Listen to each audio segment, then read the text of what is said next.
नमस्ते दोस्तों, हमने पिछली क्लास में दर्पण के सूत्र व आवर्धन के सूत्र से क्वेश्चन हल करे थे और आज हम इसी प्रकाश वाले चैप्टर में प्रकाश का अपवर्तन तथा पूर्ण आंतरिक परावर्तन की घटनाओं के बारे में अध्ययन करेंगे और अपवर्तनांक के बारे में देखेंगे।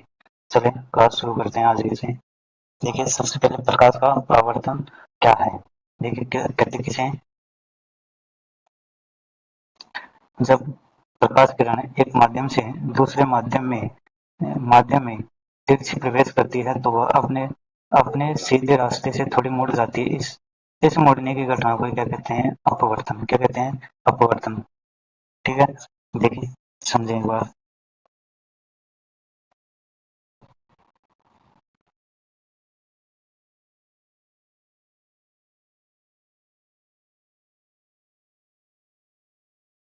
देखिए, ये क्या हो गई?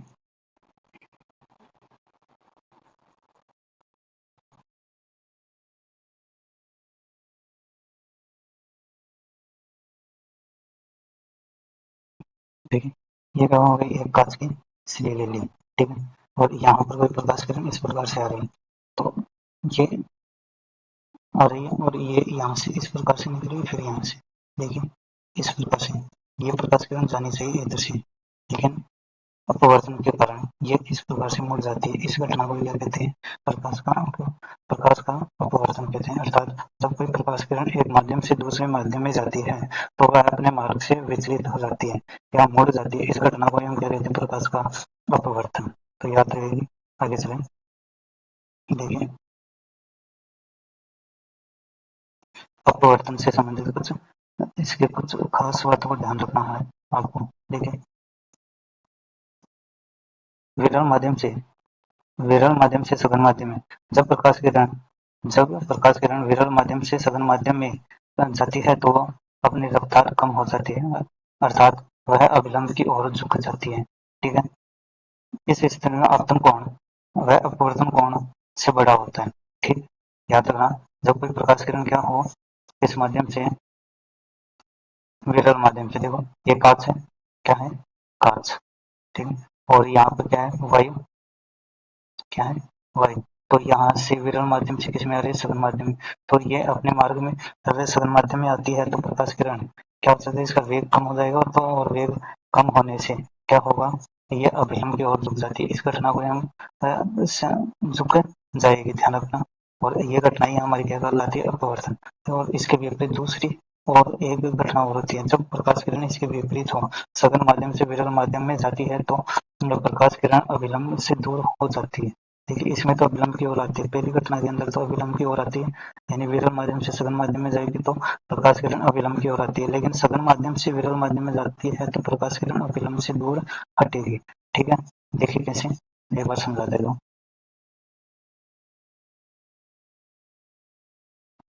देखिए, ये क्या होगा? एक कांच। अब देखिए, हम क्या करें? सघन माध्यम से किस में निकाल रहे हैं, तो यहाँ पर देखो इसी में दोनों घटनाएं आ जाएंगे, इस प्रकार से होनी चाहिए। ठीक है, जा रही है यहाँ से। अब देखिए, अब यहाँ से विरल माध्यम, देखो ये वाला कौन सा हो गया? विरल माध्यम नंबर एक दे देते हैं इसको, विरल माध्यम एक, माध्यम दो और माध्यम तीन, इस प्रकार से। देखिए, जब माध्यम, ये माध्यम एक क्या है? विरल माध्यम, और माध्यम दो क्या है? सघन माध्यम। जब विरल माध्यम से सघन माध्यम में आती है तो प्रकाश किरण क्या हो रही है? अभिलंब की ओर झुक रही थी, डैश वाली ये क्या है? अभिलंब। इसी प्रकार से इसकी दूसरी बात ये रहेगी, जब प्रकाश किरण सघन माध्यम से विरल माध्यम में आती है तो अभिलंब से क्या हो जाएगी? दूर हो जाएगी। देखिए, ये अभिलंब है, ये वाला अभिलंब हो गया, ये प्रकाश किरण दूर जा रही है, ये बात है। ठीक है, आगे सीधी किरण। सीधी किरण, अगर प्रकाश की किरण दोनों माध्यमों की सतह पर बिल्कुल सीधी गिरती तो वह बिना मुड़े सीधे निकल जाती है। ठीक, इसका मतलब क्या है? यदि हम प्रकाश किरण को इस प्रकार से देखें,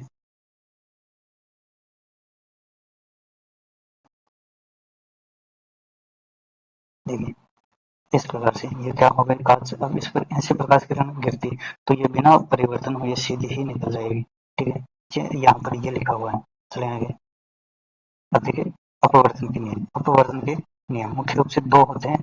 पहला जो पहला नियम क्या है? आने वाली प्रकाश किरण और मुड़ने वाली प्रकाश किरण और दोनों माध्यमों को अलग करने वाली सतह पर खींची गई अभिलंब तीनों ही एक ही सतह के एक एक सतह पर उपस्थित होते हैं। कहने का मतलब देखिए, ये आने वाली प्रकाश किरण और यहाँ से जाने वाले प्रकाश किरण और अभिलंब, ये तीनों देखो एक ही बिंदु पर है और एक ही सतह पर है। यह है पहला नियम। दूसरा नियम क्या है, इसका जो आपतन कोण और अपवर्तन कोण का अनुपात क्या होता है, बराबर होता है। अर्थात आपतन कोण की ज्या और अपवर्तन कोण की ज्या का अनुपात क्या होता है, निश्चित होता है। आपतन कोण को आई से दर्शाते हैं और अपवर्तन कोण को आर से दर्शाते हैं। ये कह रहा है दूसरा नियम। देखिए, किसी निश्चित रंग के प्रकाश के लिए आपतन कोण की ज्या और अपवर्तन कोण की ज्या का अनुपात हमेशा समान होता है। ये रहा, ठीक है। चले आगे। अब देखिए अपवर्तनांक से कहते हैं देखिए सबसे पहले अपवर्तनांक होता क्या है, इसके बारे में देखिए।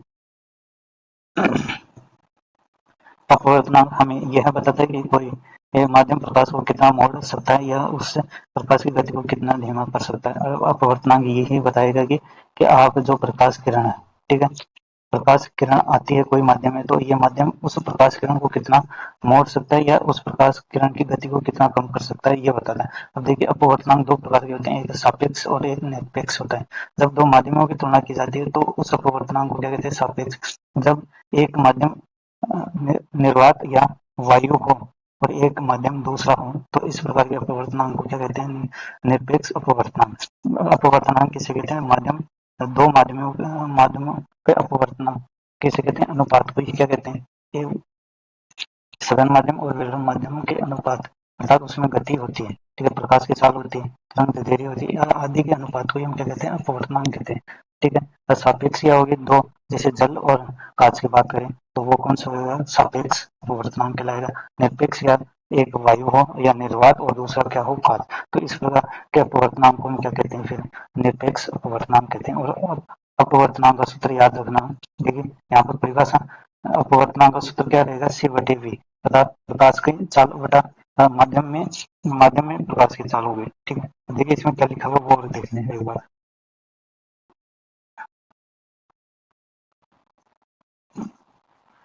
देखिए सापेक्ष अपवर्तनांक, पहले माध्यम के मुकाबले दूसरे माध्यम में प्रकाश के मोड़ने की क्षमता को क्या कहते हैं, सापेक्ष अपवर्तनांक कहते हैं। अर्थात दो माध्यमों की तुलना होगी इसमें, ठीक है। निरपेक्ष माध्यम अपवर्तनांक, जब प्रकाश निर्वात या अंतरिक्ष जहां हवा न हो उससे किसी माध्यम में प्रवेश करे तो उससे निरपेक्ष अपवर्तनांक कहते हैं। अभी मैंने बताया भाई, एक निर्वात और एक दूसरा माध्यम हो तो उससे क्या कहते हैं, और इसका सूत्र याद रहेगा, सी बटे वी, ठीक है। चले आगे। अब देखिए अपवर्तनांक से संबंधित कुछ खास बातें हैं, उन बातों को ध्यान रखना, कौन कौन सी चीजें हैं वो देखें। पहली बात, अपवर्तनांक का कोई मात्रक नहीं होता। अपवर्तनांक का कोई मात्रक नहीं होता है। हमने कल आवर्धन पढ़ा था, देखिए आपको रिमाइंड करा रहा हूँ। आवर्धन पढ़ा था, आवर्धन का भी कोई मात्रक नहीं होता है और अपवर्तनांक का भी कोई मात्रक नहीं होता है, याद रखना, कहीं पर भी क्वेश्चन पूछा जा सकता है, ठीक है। आगे देखिए अगला पॉइंट देखिए, किसी पर निर्भर करता है, किस पर निर्भर करता है, अर्थात अपवर्तनांक किस निर्भर करता है, तो याद रखना यह माध्यम की प्रकृति, प्रकाश के रंग और तापमान पर निर्भर करता है। रंगों का प्रभाव देखिए, लाल रंग की तरंग दैर्ध्य सबसे अधिक होती है और होती है, इसलिए लाल रंग के लिए माध्यम का अपवर्तनांक क्या होता है, कम होता है, और बैंगनी रंग के लिए क्या होगा, अधिक होता है। अर्थात इसका मतलब है अपवर्तनांक, अपवर्तनांक, अपवर्तनांक, ठीक है, तरंग दैर्ध्य का व्युत्क्रमानुपाती होता है। किसके, तरंग दैर्ध्य के क्या होता है, व्युत्क्रमानुपाती होता है, याद रखना। अगले पॉइंट देखिए, प्रकाश की चाल, जिस माध्यम का अपवर्तनांक कम होगा उसमें प्रकाश की चाल अधिक होती है, ठीक है भाई। जहाँ पर रुकावट कम होगी तो वहां पर प्रकाश की गति क्या होगी, अधिक होगी, ये कहने का अर्थ है। जैसे लाल रंग की चाल सबसे अधिक होती है और बैंगनी रंग की सबसे कम होती है, ठीक है, याद रखना। क्या बदलता है और क्यों नहीं, जब प्रकाश एक माध्यम से दूसरे माध्यम में जाता है तो उसका वेग, तरंग दैर्ध्य और तीव्रता बदल जाती है। कौन कौन सी वेग बदलेगा, तरंग दैर्ध्य और तीव्रता, अर्थात वेग उसकी चाल घट जाएगी, लंबाई घट जाएगी, और तीव्रता, ठीक है, लेकिन उसकी आवृत्ति नहीं बदलती। प्रकाश जितनी आवृत्ति से आता है, कंपन जितनी गति से करेगा कोई कण, उसके मान में कोई परिवर्तन नहीं होगा, अर्थात कंपनों की संख्या में कोई नहीं होगा। जितनी आवृत्ति कहने मतलब आवृत्ति के मान में कोई परिवर्तन नहीं होगा, लेकिन बदलेगा क्या, वेग, तरंग दैर्ध्य और तीव्रता बदल जाती है, याद रखना। चले आगे। अब देखें सघन माध्यम और विरल माध्यम की तुलना करते हैं। देखिए सघन माध्यम होता गया और विरल माध्यम होता गया। देखिए सघन माध्यम, जिस माध्यम का अपवर्तनांक ज्यादा होता है वह प्रकाशिक सघन होता है। इसमें प्रकाश इसमें प्रकाश की चाल कम होती है। विरल माध्यम, देखिए जिस माध्यम का अपवर्तनांक कम होता है उसे वह प्रकाश एक विरल होता है जिसमें प्रकाश की चाल अधिक होगी। अर्थात सविरल माध्यम का क्या अर्थ है कि इसमें प्रकाश इसमें क्या होगा, माध्यम के कण क्या होंगे, दूर दूर होते हैं। ठीक है, इसलिए यहाँ पर रुकावट कम है, इसलिए इसका अपवर्तनांक भी कम होगा।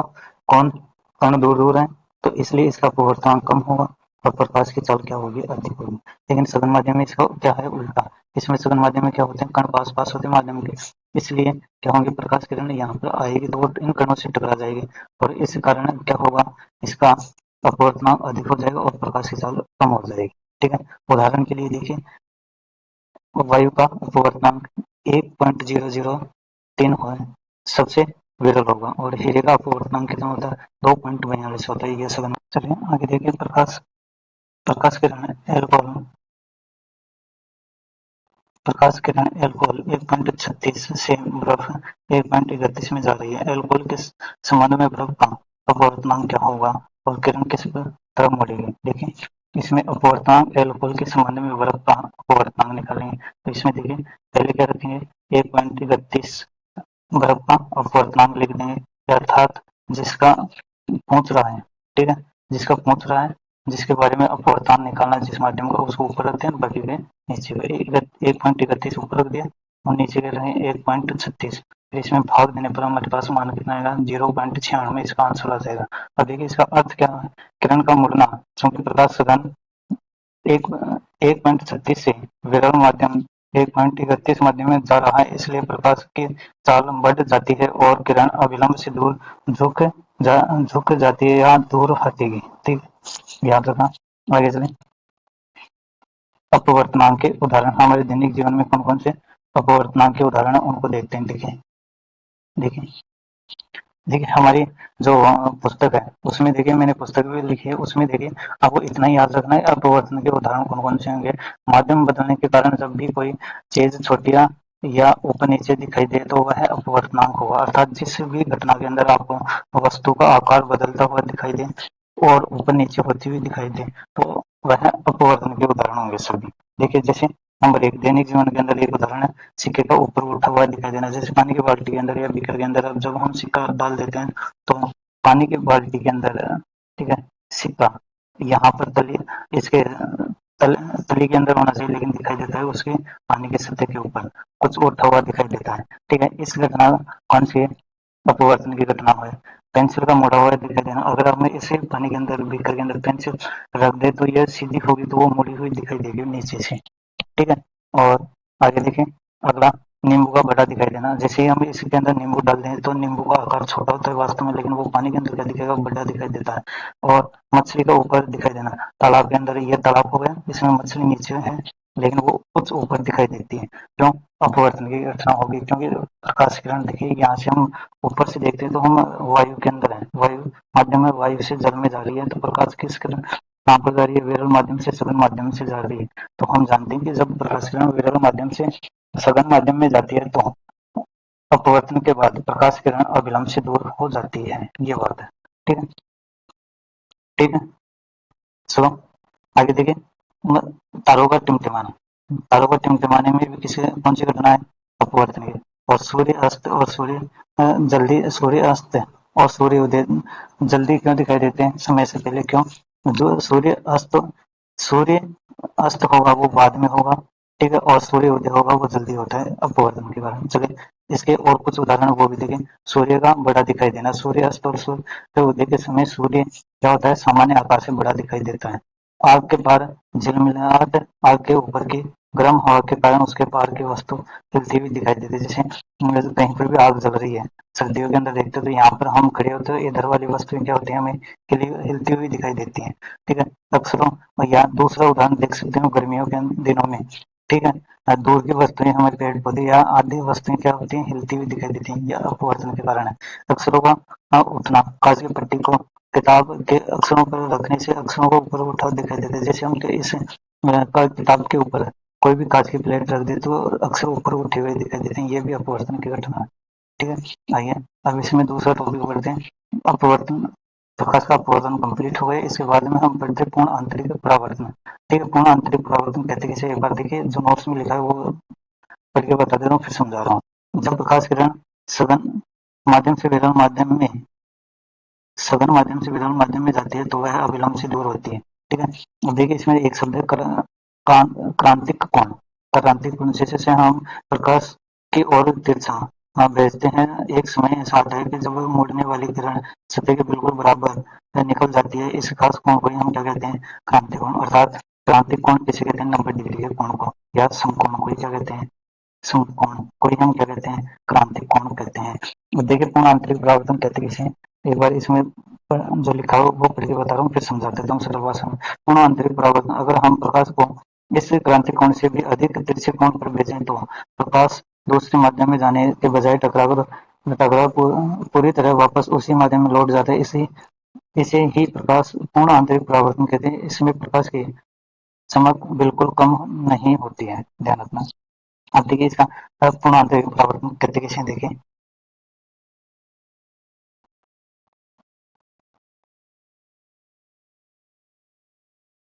देखिए ये क्या हो गई, कोई वस्तु, अब इस पर हम क्या डाल रहे हैं, प्रकाश किरण।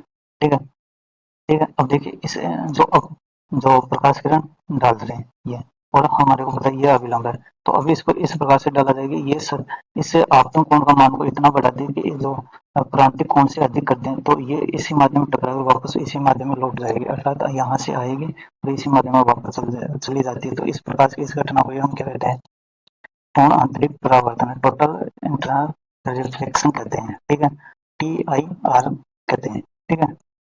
अब देखिए इसके लिए दो मुख्य शर्तें हैं। पहली तो एक तो प्रकाश किरण कहाँ से आनी चाहिए, सघन माध्यम से विरल माध्यम में आनी चाहिए, पहली कंडीशन तो ये। दूसरी है जो आपतन कोण का मान कितना होना चाहिए, क्रांतिक कोण से अधिक होना चाहिए, अर्थात 90 डिग्री से अधिक होना चाहिए, तभी पूर्ण आंतरिक परावर्तन की घटना होगी। देखिए पूर्ण आंतरिक परावर्तन के उदाहरण, हमारे दैनिक जीवन में अनेक घटनाएं हैं पूर्ण आंतरिक परावर्तन की, जैसे हीरे का चमकना, दरारों का चमकना, मरीचिका, ठंडे ठंडे इलाकों में लूमिंग और परवलयिक का चमकना। देखिए हीरे का, जो आपने कभी हीरे की कटिंग देखी, जो हीरा अंदर से चमकता है, वो किस घटना के कारण पूर्ण आंतरिक परावर्तन, जैसे कांच से होते हैं। ठीक है, कांच की पट्टी वो टूट जाती है तो उसकी दरारों में भी चमक दिखाई देती है, टूटी हुई सिर पर।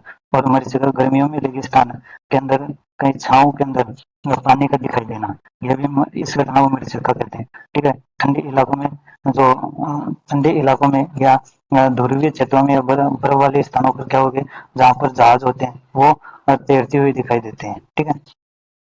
और परगनली का चमकना, जब हम परगनली को या खाली परगनली को पानी के भरे हुए बीकर में रखते हैं तो परगनली चमकती हुई दिखाई देती है। ये पूर्ण आंतरिक परावर्तन की घटना है। देखिए आज का लास्ट टॉपिक, प्रकाशीय तंतु क्या है। ठीक है। यह बालों जैसे पतली कांच का क्वाड्रम SiO2, ठीक है, सिलिकॉन ऑक्साइड की बनी एक नली होती है जो पूर्ण आंतरिक परावर्तन के सिद्धांत पर काम करती है। किस पर याद रखना, आपसे पूछ सकते हैं प्रकाशीय तंतु किस सिद्धांत पर कार्य करते हैं, पूर्ण आंतरिक परावर्तन के सिद्धांत पर कार्य करते हैं, याद रखना। इसकी बनावट, कोर, यह अंदर का भाग होता है जो सघन माध्यम की तरह कार्य करता है। किसका कार्य करेगा, सघन माध्यम। क्लेडिंग, यह ऊपर की परत होती है जो विरल माध्यम का कार्य करती है। ऊपर क्या होती है, अंदर क्या होती है, कोर होता है। ठीक है, ये वाला कौन सा हो गया, कोर। अब इसके ऊपर क्या होती है, क्लेडिंग होती है। तो ये अंदर वाला तो सघन माध्यम का कार्य करेगा, बाहर वाला विरल माध्यम का कार्य करता है। इसका उपयोग देखिए, प्रकाशीय तंतु का उपयोग देखिए, एक इंटरनेट में आजकल हाई स्पीड इंटरनेट ट्रांसफर इसी फाइबर के जरिए समुद्र और जमीन के नीचे बिछी केबलों से होता है। ठीक है। इनका क्या होता है, केबलों के द्वारा इंटरनेट का प्रसार होगा। एंडोस्कोपी, डॉक्टर इस पतली नली को शरीर के अंदर भेजकर अंदर के अंगों की लाइव जांच करते हैं एंडोस्कोपी में। ठीक है। अल्सर हो जाता है तो अल्सर के को देखने के लिए एंडोस्कोपी का उपयोग किया जाता है। इसमें क्या होती है, रबर की नली होती है, इसमें जो प्रकाशीय तंतु होते हैं, इसमें आगे की ओर क्या होता है, प्रकाशीय तंतु के कारण जो अंदर के स्ट्रक्चर होगी वो दिखाई देगी। ठीक है। आज की क्लास को देखने के लिए सभी को धन्यवाद, और इसी प्रकार की वीडियो देखने के लिए हमारे चैनल को सब्सक्राइब करें और कमेंट करें, लाइक करें, शेयर